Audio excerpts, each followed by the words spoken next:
Alors, bonjour à tous, bonjour disciples d'Impact. Nous continuons notre dynamique à la découverte de la parole. Et aujourd'hui, nous sommes rendus dans Exode chapitre 32. Dans ce passage, on voit Moïse, il est sur la montagne, il parle avec le Seigneur. Le Seigneur va rédiger, voilà, les tables de la loi. Et il va parler à Moïse pour dire à Moïse que le peuple qu'il a sorti de l'Égypte, ont fait un veau d'or. Il faut dire ici que Moïse n'arrivait pas. Moïse était demeuré sur la montagne et le peuple ira voir Aaron pour dire à Aaron, mais le Moïse qui nous a fait sortir du pays d'Égypte, on ne sait pas ce qu'il est arrivé de lui.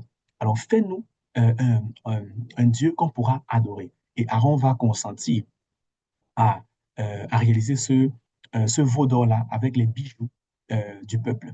C'est ce qui va être fait. Et quand le Seigneur va le voir, le Seigneur va le dire à Moïse, va dire à Moïse, descends de la montagne car le peuple s'est corrompu. Et le Seigneur va vouloir frapper le peuple, mais Moïse va intercéder pour le peuple en disant à Dieu de ne pas le faire. Autrement, les Égyptiens diront qu'ils sont sortis de l'Égypte pour aller mourir dans le désert. Mais quand Moïse va descendre et qu'il va voir comment est-ce que le peuple avait fait le veau d'or, lui-même, il va se mettre en colère et puis il va détruire les tables de la nouvelle alliance. Par la suite, il va exercer un jugement au niveau du peuple. Il va demander à ce que tous ceux qui veulent rester avec le Seigneur viennent de son côté.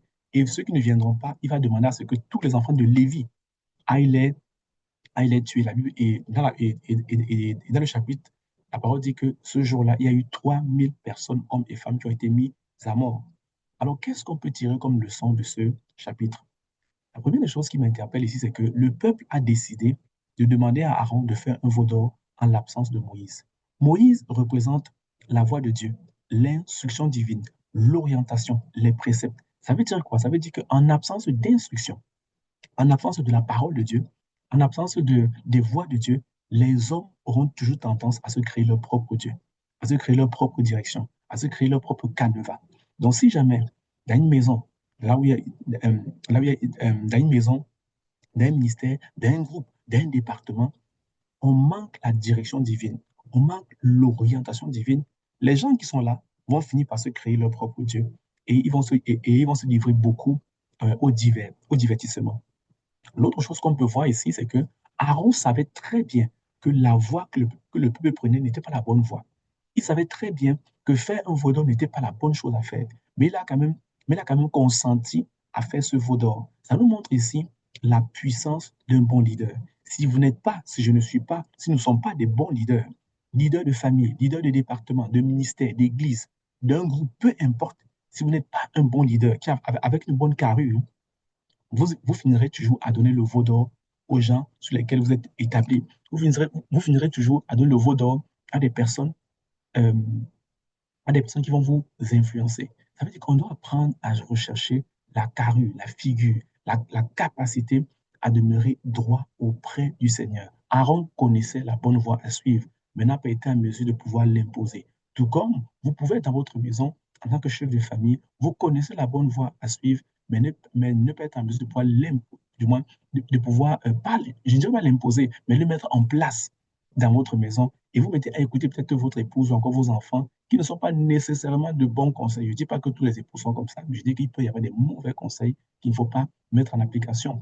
Pareil, si vous êtes peut-être le leader d'un ministère, d'un département, il y a des voies qu'on doit suivre et il faut éviter de donner le veau d'or. Enfin, de ce chapitre, on voit que Moïse, quand il est descendu de la montagne, il a dit que ceux qui sont, il a dit à moi, tous ceux qui sont à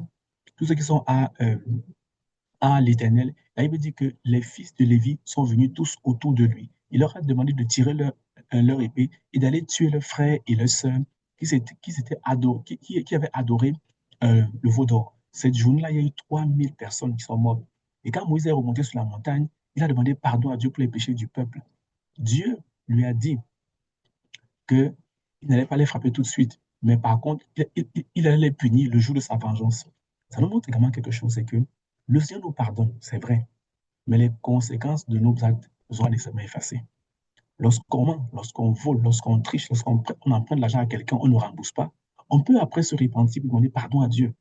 Mais le principe de la réparation, si on ne l'applique pas, si on ne prend pas le temps de réparer, d'apporter compensation, il y a un jour, ça s'appelle le jour de la vengeance, qui appartient à l'Éternel. où il pourrait nous frapper. Alors, je pense que le texte qu'on a lu aujourd'hui nous interpelle. Recherchons la voie de Dieu. Recherchons les directions divines. Parce qu'en l'absence d'elles, que ce soit dans une église, dans un département, dans une entreprise, dans une maison, les gens finiront par se créer leur propre Dieu et puis leur propre voie. Ils vont se livrer facilement au divertissement. Une autre personne dans ce passage qu'on peut voir qui peut nous interpeller, c'est Josué. Josué n'était pas au niveau de la montagne, là où Moïse était. Mais Josué n'était pas non plus en bas de la montagne, là où le peuple était.